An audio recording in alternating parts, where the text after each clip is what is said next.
Hello, everybody. My name is Ian, and welcome to Enjoying Orange Slices with Jeff and Ian.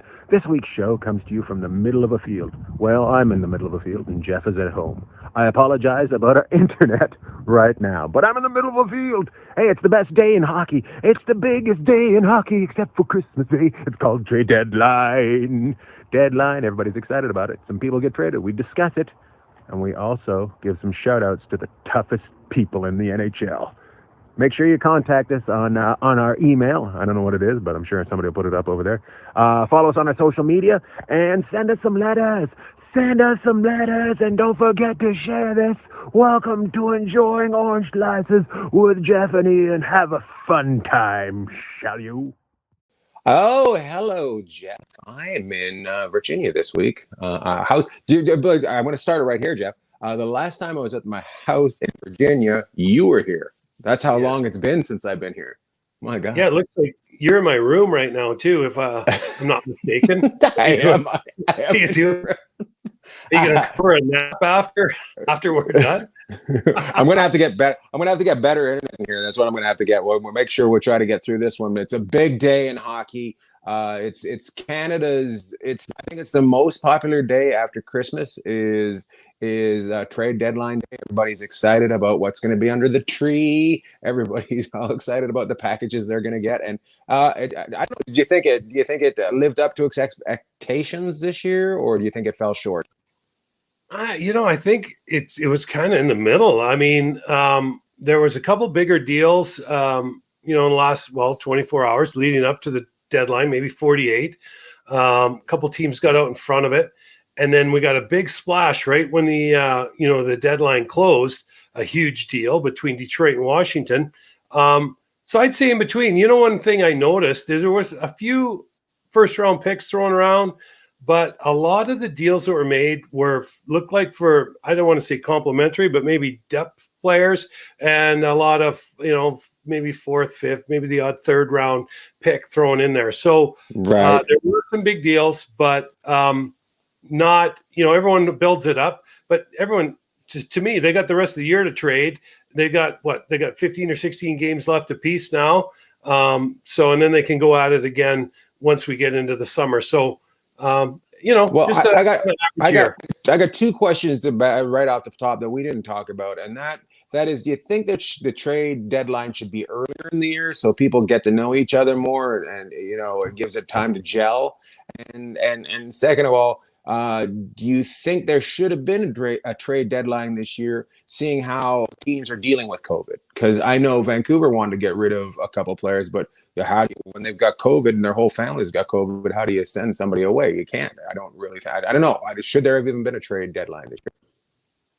Yeah, I think to answer your first question, should it be earlier? I believe it should be earlier, normally in the year. Now, all things being equal, we're in unprecedented times. We've talked about that every week, but this year, you got 15 games left. Normally, I believe the trade deadline is it in late February or early March? I can't remember. Late February, early March. Late February. Yeah. See, I was right in between there. You're splitting hairs on me. Come on, but I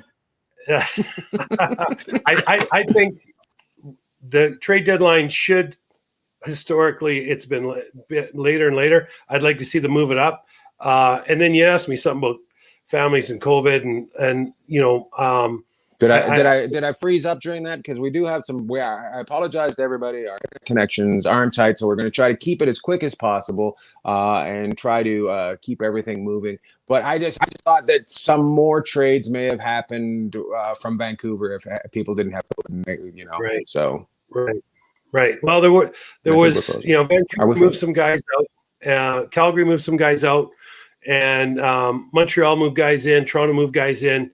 Actually, all the Canadian teams were pretty busy. Some like Ottawa accumulating draft picks back. Toronto traded with Columbus for Nick Foligno and gave up a first rounder there, which I think is a good deal for Toronto. I do think it's kind of ironic. People are like, well, why would Toronto give a first round pick, for Nick Foligno when Boston was able to get Taylor Hall for a second rounder and I believe it's Thomas Bjork. And I'm like, well, that's maybe because they couldn't get anything better than the second rounder for Taylor Hall. I mean, and Nick Foligno, his, again, we're talking about what have you done for me lately in this league, and Nick Foligno's done a lot. He's going to make a big splash in Toronto. I think he's going to give them some more grit, some more ability to play a number of different ways against bigger teams. Whereas Taylor Hall is had a really rough year in Buffalo, so now he goes to Boston. So I think there was some people that thought there should have been more for this and less for that, but overall, you look at these. I think it goes back to the signs in the summer where everybody, like, there was a couple people that got a lot of money, and then there's a lot of down. A lot of people went down. I think it matches that. And I don't know, what do you give Buffalo? You say, okay, okay, you can keep him if you want, but you're not gonna re-sign him next year. And I feel bad for the guys that got traded to Buffalo. Can you imagine waking up, having a great day, and just ending up in Buffalo? Oh, it's so sad. Thank God they got great jerseys. No, they do. They got the best jerseys. But okay, let's talk about Buffalo for 1 second. I know we're going to try and focus on some other teams, but people are all over Buffalo. They've been brutal for a long time. Okay, this year they're just having just a terrible year. So they're like, well, you trade away these guys and you don't get much in return. But the cupboards have been bare in Buffalo a long time. So what they did do is they got a young player from Boston for Taylor Hall on a second round pick. They got 2 third-round picks. I believe they might have got a 4th, but I know they got a 5th and a 6th by trading some of these guys out. Now, people just have to remember, Buffalo is like they have very little leverage there, right? Because they've got 9 wins. So everybody knows they got to sell their house or sell their car. So they're coming in and lowballing them. And so I like what they did in Buffalo. At least you might not like a lot of the return, but they got some draft picks back. They're not winning now. They weren't winning with the guys they traded out. They can't be any worse. They're going to finish dead last. So give them a little bit of props there.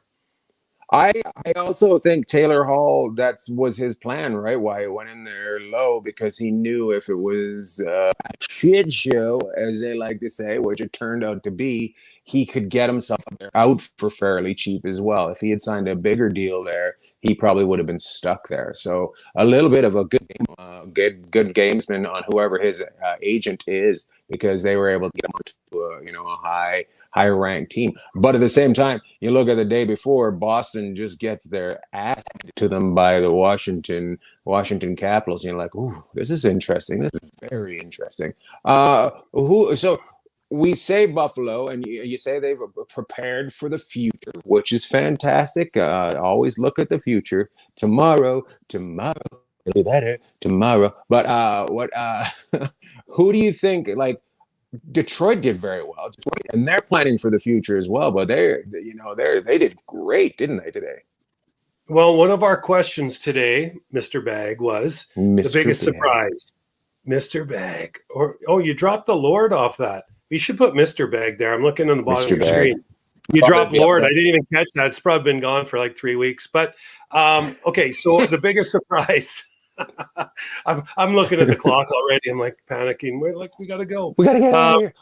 Our internet's bad. We got to get out of here. I like the way I was able to freeze you up like I was Lord Vader too. Yeah, my neck was tight and everything. I kind of felt the pressure. But yeah, the rest of the week we don't do anything. But this 25 minutes or 30 minutes we do here, we're like, oh my goodness, we got to keep it close. But okay, biggest surprise. Okay, biggest surprise. Was people originally, we already talked about Taylor Hall, but people saying, well, they should have got a first rounder for him. Before last year, he played 5 playoff games in his career. And I give the guy credit. Right. He's come right out and said already in Boston, listen, I got to prove myself. I got to get my act together.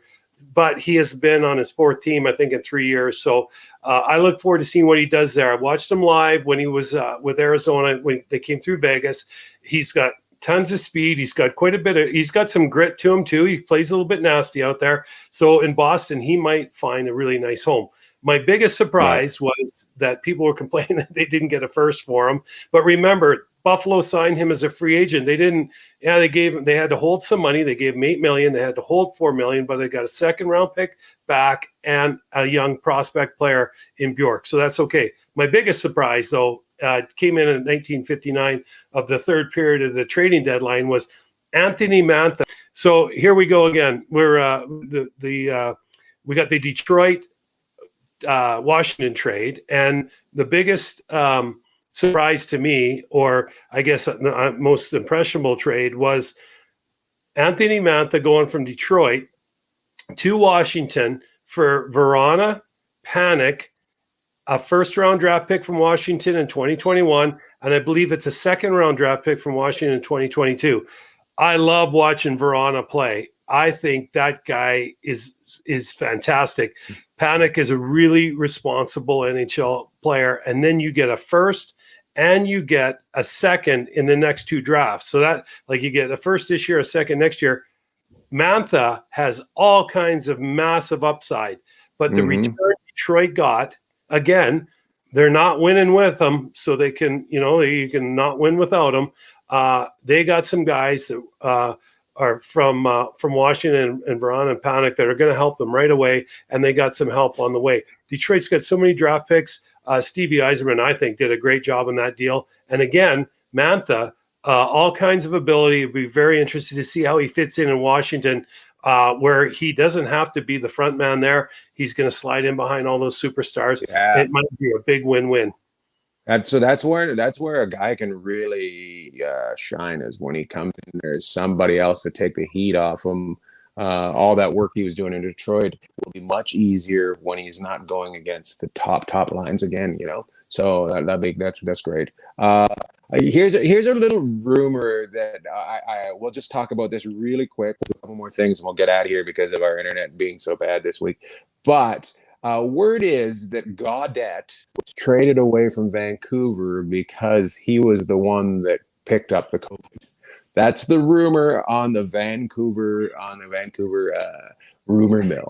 So have we turned into the View? Are we the View now? I know. Are we going to sit here and just gossip? We're like, hey, we'll just throw that. And sorry, here's the like View. Nothing against the View. It's a wonderful show for people. It's horrible. It's horrible. The View. We need like two more people to sit and argue with us. I loved it. But here's the thing about it. I'm like, well, why would Detroit? I mean, why would Chicago pick up a guy that was apparently irresponsible? Like, you gotta have a second half of your rumor, right? So you're saying, oh, Vancouver stepped up and got rid of the problem. Like, Chicago isn't going to walk into the problem. People are a little disconnected when they come up with rumors. I think I was disappointed because Gaudette has turned into such a great player, and then just to let him walk over to Chicago, I thought, oh, Chicago has just picked up a great piece. I don't know about you about that, but I was disappointed in Vancouver's trade. Well, Gaudette he is in Vancouver. He's never hit his stride. I guess that's the best way I could put it. I've watched him. I think this is his third year up and down, but he's been mostly up for the last 2 years. And there's flashes of brilliance. And I believe Gaudette won the Hobey Baker Award. I might be wrong there, but he was very, very, very high acclaim coming out of the college hockey. No, his brother Joby Baker. His brother Joby is a baker. That's what it is. Yeah. Well, and our good buddy, we got to get Snacks on here one day. Corey Hirsch. Hershey loves Gaudette, and I'll have to get back to that. But Hershey is a big Gaudette fan, and I think he's going to do really well in Chicago. They traded him for a young guy named Matthew Highmore, undrafted, and this guy's got a great motor. And the thing I love about Highmore is from Halifax, Nova Scotia, and anyone that's ever been there or knows anybody from the Maritimes, great people. So I think what he's going to do, he's going to inject some energy into the organization. Gaudette goes to Chicago. Keep an eye on him. I mean, with the skill they have in Chicago up front, he could never really find that kind of match in Vancouver. He might do really well there, and Vancouver gets an energy guy in their lineup and needs some depth. So we'll see. You're freezing up a little bit. Our internet is horrible. Really? I say we just kind of wrap it up. Let people know that I'm not on vacation. Yes, I am on vacation. I'm on vacation. I'm going to. I don't even want to say I'm going to. I have to go someplace with my wife in the middle of a pandemic, and she said, "Get on the goddamn plane and put your mask on." So I'm out here. we will get back to you next week. We don't want to freeze it up. Jeff has just got so much to talk about. We got a lot of things to talk about. We'll get better internet next week, and we'll be back. Jeff, I don't know. We didn't even get to your Las Vegas Knights. Were they a winner? Were they a winner today? Oh, yeah, they did well. They got Janmark from Chicago. They had to give up a little bit to get him, but a really good player. And anybody that knows of Janmark, he was in Dallas and he's been in Chicago. He's a smooth player, and he's got a little bit of Wild Bill Carlson in him. William Carlson, he kind of reminds me a little bit of that kind of player. So Vegas did well because, Vegas, I think, has looked around the division and realizes if they are strong up the middle, which is, they got two really good center. The third line needed maybe a little bit of help there while Cody Glass develops. So they got Janmark, and that'll make them strong. So I like what Vegas did.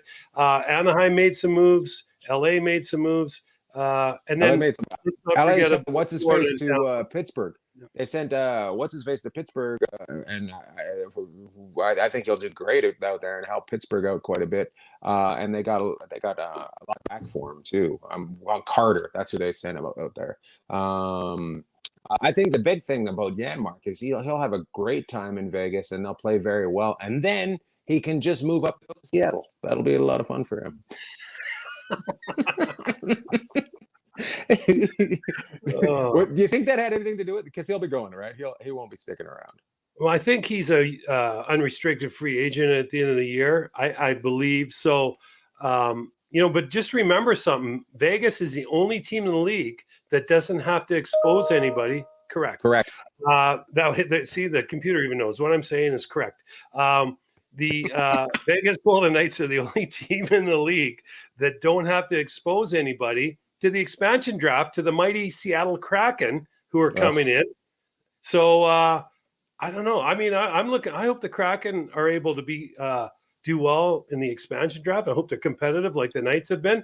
I think they will be. For a lot of fun. So I think that I think bring an expansion team in, you got to make them competitive. I think Vegas has shown that it's got to be fun to get the city behind and have a good time. And if you run a league, whether it be baseball, football, hockey, and you bring an expansion team in and you don't make them competitive, you're just wasting a bunch of money. So I think you got to make a lot of jerseys too the first couple of years, right? The most of the money you make, you just keep changing your jerseys for the first 3 years, so everybody buys them 18 times. Yeah, like Vegas, they had 2 jerseys. Now they got 4. They're 4 years old. That's it. Yeah, 4 years old, 4 jerseys. Hey, I gotta bring this up today because we're, it's like we're riding a unicycle down an icy road together here right now. This is great. It's very crazy. It's a long show this week. I have to tell you that story about the guy riding a unicycle one time. Actually, I'll tell you right now. I'm at my mom's house, Christmas morning, and we got we're looking out in the front room, looking out at the street, just kind of relaxing. And there goes a guy riding a unicycle down a snow-covered street in my hometown, our hometown. I've never seen anything like it. I wish everyone knew it was one of them, because we could use them in Vegas in one of these shows down here. But it was one of the most incredible things I've ever seen. But I was going to say, Mr. Bagg, is we can't talk about this week without saying something about Calgary. So Calgary somehow is still hanging around. They moved without David Rittich. But here's something for people that follow the North. If they think, Montreal has been stuck in neutral. Calgary plays Montreal 5 times in the next 10 days to 14 days. So we're going to find out who's going to get 4th, because obviously Montreal has to play some more games. But if write Calgary this down, Brian Almy, against this, it's going to be big. So write this down, Brian Almy, our producer, who's probably scratching his head about the internet we're using today, just flipping out. But he's a Montreal fan, and he was thrilled when we were all supporting Calgary and they were falling apart. So he's probably saying, "Don't support Montreal."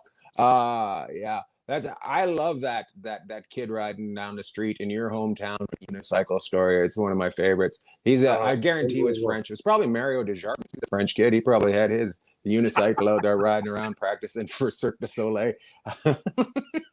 Mario had the balance to do it too, so I wouldn't doubt it. He's very Very talented. Very talented. He had And hockey ass. He had hockey ass when we were like 10 years old. It was weird. Let's get some shout outs. Let's get some shout outs and get out of this. Move on after that. Oh my goodness. I think it's a time zone. My shout out this week is to PK Subban taking a cut down the leg. There's the picture of it. Very gross. Look away. But then he gets stitched back up and gets on the ice. That's a hockey player right there. Tough guy. Shout out PK Subban. Yeah, good. You know what? I still haven't seen that picture, but that is nasty. I'm sure I'll see it when you send me the picture. As soon as I hang up. Yeah. As soon as we're on a rotary phone today, right? Rotary it's like our moms are doing a podcast. Right? They could do better. My mom's FaceTiming now, so I'm sure they could do better. She's out of control. Oh man. Okay, a couple. UMass Minutemen won their first NCAA title in their history. Congratulations to them last weekend. So my favorite part is they cut out the net. Men's hockey champs. What? They cut out the net after they win. That's what I like about it. They just leave it. They leave it like a white trash goal in the field, just like that. They cut the net apart. You know? Did you see that? Oh no, I didn't see that. Jeez, I don't know. I must have been under a rock this week or something. I missed some of the. I'm in the southeast. I'm in Virginia. Try getting some hockey news out here. Holy crap! they somehow blocked my phone from getting any sort of hockey news. It's crazy. Well, that's right. They're like, you can only watch NASCAR out here. Yeah. So, and the last one.